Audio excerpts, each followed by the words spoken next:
So, guys, last season was really rough for the Chiefs. It was the first one after Mahomes had basically been carrying out this team since 2018. And then, at the final stretch of the season, we got hit with probably the worst news. Mahomes was injured and out for the rest of the year. That was painful to watch. And now, look at where things are. The Chiefs just handed him the biggest contract in NFL history. He's locked in with this team all the way through 2033. So if you actually sit down and dig into the current situation, you'll see there are a few concerns the Chiefs need to handle smartly, and they need to handle them before training camp. If they want to compete and get back that glory we all know they're capable of, we all want it back. So, these are urgent issues that need immediate attention, and let me walk you through what those concerns actually are, and why I want the Chiefs to fix these quickly. What's up, Chiefs Kingdom? Welcome to the NFL Playbook, Chiefs. If you're new here, don't forget to hit that subscribe button. Let's start with the big one. Honestly, the one that's been sitting in the back of my mind since that injury news dropped. Mahomes' health. Now look, from what I'm hearing, he's recovering and he's actually ahead of schedule, which, that's good news. That's a relief. But I'm still not totally at ease about it, and here's why. Mahomes' whole game is built around extending plays. He scrambles, he ducks out of the pocket, he buys time, he makes something out of absolutely nothing. That's his magic. That's why we love watching him. But that same exact thing is what puts him in harm's way over and over again. Every time he takes off, every time he tries to squeeze out a few extra yards instead of just sliding or stepping out, he's taking a hit he probably didn't need to take, and he's not getting any younger either. So, if the Chiefs don't get smart about how they manage this, if they keep relying on him to bail out the offense every single drive, this thing could honestly go from concerning to a real disaster.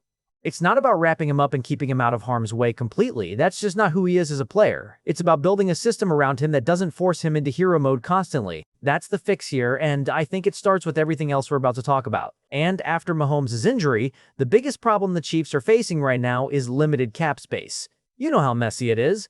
The Chiefs just handed out the richest deal in league history, and yeah, it's structured to be team-friendly short-term, but the reality is they're still working with very little cap room right now. We're talking just a few $1 million of space, which, when you think about practice squad moves, injury replacements, just running a season, that's tight. So, what happens next? Most likely, they will restructure somebody. The names that keep coming up are Creed Humphrey, Trey Smith, and maybe even Chris Jones. Those are the guys with the kind of contracts that can free up real money if the team needs it. But here's what I don't think happens. I don't think the Chiefs go out and make some giant splash signing right now. Unless there's a true difference maker sitting out there, somebody who can walk in and immediately change a position group, I think they sit tight. What's more likely, and honestly what's happened before with this front office, is a smaller veteran addition later in camp. Somebody brought in once they actually see what they've got once the pads come on. That's the more realistic path here, not some big flashy move. Then moving to the defense, and this is the part of the roster that honestly worries me the most outside of the health stuff. The defensive end room. Now, the Chiefs did upgrade the interior. They brought in Khyiris Tonga, they drafted Peter Woods, and I really like both of those additions. I think that part of the line is in good shape. But the edge spot, man, that's still a complete mystery walking into camp. They lost production there, and now they're betting heavily on young, unproven names to step up and fill that gap. Felix Anudike-Uzomah is going to have to take on a real workload here. There's just no way around it. Ashton Gillotte needs to show something different than what we saw from him as a rookie, because by his own admission, that wasn't good enough, especially as a pass rusher. And our Mason Thomas needs to come in right away and give them something on third down, even if it's just a complimentary role early on. If a couple of these guys actually hit, this defense takes a real jump forward. But if they don't, you're right back to last year's problem, struggling to generate any pressure with just 4 guys, leaning too much on the blitz and getting exposed in coverage because of it. That's not a small thing, that's a real swing factor for this whole defense. Now flipping over to the offense, let's get into the receiver room, because I think this is more fragile than a lot of people want to admit. Everybody looks at this group and sees Rashee Rice, sees Xavier worthy, and just assumes the whole room is in great shape. And look, I'm not knocking the talent is absolutely there. But once you get past those top names, things thin out fast. This is a unit that's leaning really heavily on internal development right now, basically betting that the coaching from Chad O'Shea can take some of these less proven guys and turn them into real contributors. If that bet hits, if the coaching actually elevates these younger receivers the way it's supposed to, this offense could be seriously explosive, especially once defenses have to start respecting the run more. But if that development doesn't happen, if we get the same story we've seen before, where the depth just isn't there when it matters, this room becomes a major weakness all over again. And that just puts more pressure right back on Mahomes to create something out of nothing, which, again, loops right back to that whole injury concern we already talked about. And then there's a room that honestly doesn't get talked about enough, and that's the tight ends. Everybody assumes this position is fine because Travis Kelce is still out there, and look, he's still elite. I'm not taking anything away from him. But behind him, it gets shaky really fast. Noah Gray is coming off a down year, and he needs to bounce back in a real, noticeable way. Jared Wiley is still such a question mark too. He's barely played, he's still working his way back from a serious injury. So, when you actually break this room down, it's basically a one-man show right now, and that's a real problem, especially considering how often this offense likes to use multiple tight end looks.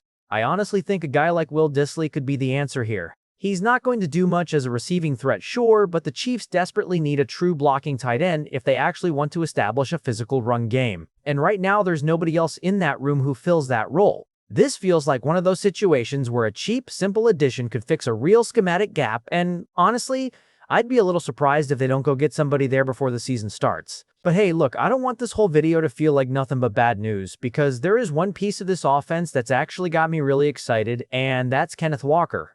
I genuinely think he could end up being the second most important offensive player on this entire roster, right behind Mahomes himself.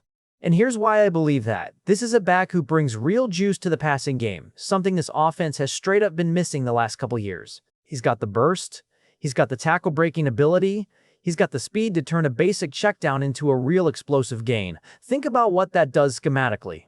If defenses suddenly have to respect him catching the ball out of the backfield, that changes how they have to defend this whole offense. Screens stop being so predictable and easily snuffed out. They actually become a real weapon again. Short passes that used to gain 4 or 5 yards could turn into 9 to 10-yard gains instead. And that kind of unpredictability is exactly what this offense has been missing for a while now.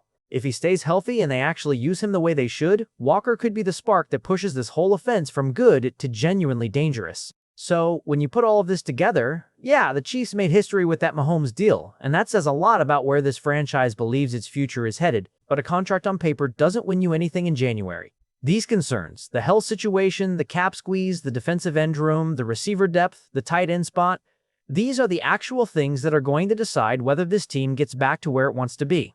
The talent is there, the vision is there, no doubt about that, but fixing these specific gaps before the season even kicks off, that's what separates another deep playoff run from another frustrating ending. I'm cautiously optimistic here, I really am, but it's the kind of optimism where you know exactly what still needs fixing. So that's it for me today, Chiefs Kingdom. Let me know in the comments which one of these concerns worries you the most heading into camp. And hey, if you enjoyed this breakdown, make sure you're subscribed so you don't miss the next one. I'll catch you in the next video.